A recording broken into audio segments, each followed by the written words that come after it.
नमस्कार दोस्तों, जय माता दी। आज के इस वीडियो में मैं आपको छठ व्रत की पौराणिक कथा सुनाऊंगी। हिंदू पंचांग के अनुसार कार्तिक मास के शुक्ल पक्ष की चतुर्थी से सप्तमी तिथि तक छठ महाव्रत मनाया जाता है।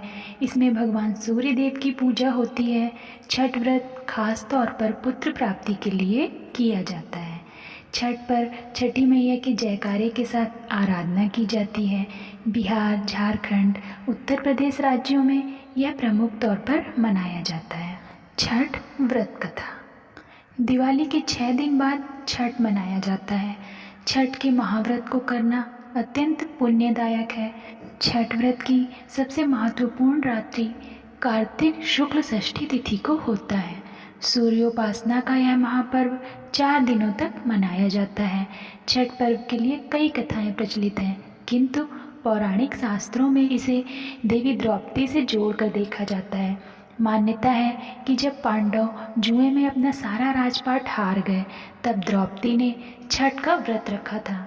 द्रौपदी के फल से पांडवों को अपना राजपाट वापस मिल गया था। इसी तरह छठ का व्रत करने से लोगों के घरों में समृद्धि और सुख आता है। छठ मुख्य रूप से बिहार, झारखंड और उत्तर प्रदेश सहित कई प्रदेशों में मनाया जाता है। छठ पूजा या सूर्य षष्ठी या छठ व्रत में सूर्य भगवान की पूजा होती है और धरती पर लोगों के सुखी जीवन के लिए सूर्य देव के प्रति आभार व्यक्त किया जाता है। सूर्य की पूजा से विभिन्न बीमारियों का इलाज संभव है। सूर्य पूजा के साथ स्नान किया जाता है। इससे कुष्ठ रोग जैसे गंभीर रोग भी दूर हो जाते हैं। छठ पर्व परिवार के सदस्यों और मित्रों की लंबी उम्र और समृद्धि के लिए भी मनाया जाता है। एक पौराणिक लोक कथा के अनुसार लंका विजय के बाद रामराज्य की स्थापना के दिन कार्तिक शुक्ल षष्ठी को भगवान राम और माता सीता ने उपवास किया और सूर्यदेव की आराधना की। सप्तमी को सूर्योदय के समय पुनः अनुष्ठान कर सूर्यदेव से आशीर्वाद प्राप्त किया था। एक अन्य मान्यता के अनुसार छठ पर्व की शुरुआत महाभारत काल में हुई थी। सबसे पहले सूर्यपुत्र कर्ण ने सूर्यदेव की पूजा शुरू की। कर्ण भगवान सूर्य का परम भक्त थे। वह प्रतिदिन घंटों कमर तक पानी में खड़े होकर सूर्य को अर्घ्य देते थे। सूर्य की कृपा से ही वह महान योद्धा बने थे। आज भी छठ में अर्घ्य दान देने की यही पद्धति प्रचलित है। कुछ कथाओं में पांडवों की पत्नी द्रौपदी द्वारा भी सूर्य की पूजा करने का उल्लेख है। वे अपने परिजनों के उत्तम स्वास्थ्य की कामना और लंबी उम्र के लिए नियमित सूर्य पूजा करती थी। एक अन्य कथा के अनुसार राजा प्रियव्रत को कोई संतान नहीं थी। तब महर्षि कश्यप ने पुत्रेष्टि यज्ञ कराकर उनकी पत्नी मालिनी को यज्ञाहुति के लिए बनाई गई खीर दी। इसके प्रभाव से उन्हें पुत्र हुआ, परंतु वह मृत पैदा हुआ। प्रियव्रत पुत्र को लेकर शमशान गए और पुत्र वियोग में प्राण त्यागने लगे।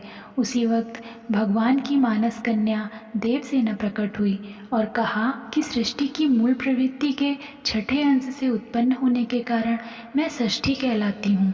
राजन, तुम मेरा पूजन करो तथा और लोगों को भी प्रेरित करो। राजा ने पुत्र इच्छा से देवी षष्ठी का व्रत किया और उन्हें पुत्र रत्न की प्राप्ति हुई। यह पूजा कार्तिक शुक्ल की षष्ठी को हुई थी। मूलतः सूर्य षष्ठी व्रत होने के कारण इसे छठ कहा गया है।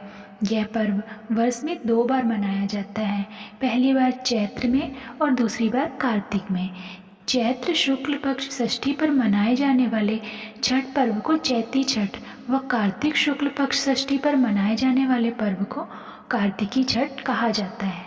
पारिवारिक सुख समृद्धि तथा मनोवांछित फल की प्राप्ति के लिए यह पर्व मनाया जाता है। इस पर्व को स्त्री और पुरुष समान रूप से मनाते हैं। छठ पूजा 4 दिवसीय उत्सव है।